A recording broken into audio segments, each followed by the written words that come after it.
video, we'll cover the first 3 sheets of the calculator: the About page, Instructions page, and FAQ page, which help users understand and navigate the tool. Upon opening the calculator, we will be greeted with the About page, which shows us a couple of things. First is the description of the tool, which includes the current tool version you have. Keeping track of your tool's version is essential for ensuring you have access to the latest features and updates.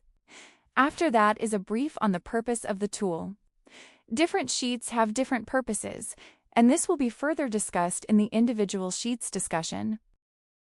To ensure transparency and confidence in the calculation of emission factors, we have also included the list of methodology references we have adopted throughout the whole calculation process. Lastly, the complete list of assumptions and limitations have also been detailed out in the About page. After the About page is the FAQ page. We have conducted several rounds of stakeholder engagement after the development of the calculator that served as both a feedback and training session.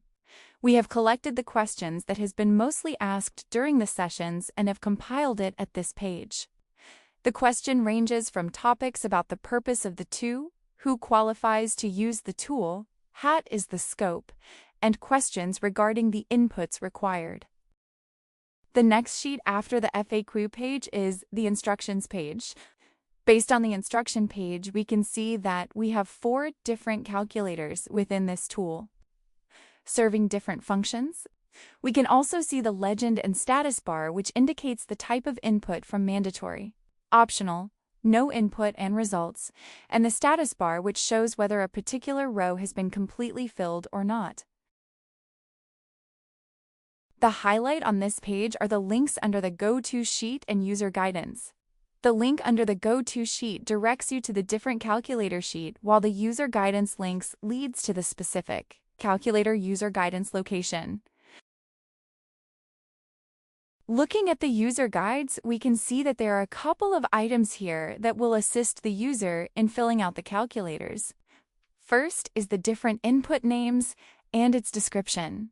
Next is the type of input, whether it be free text, numeric, or from a list.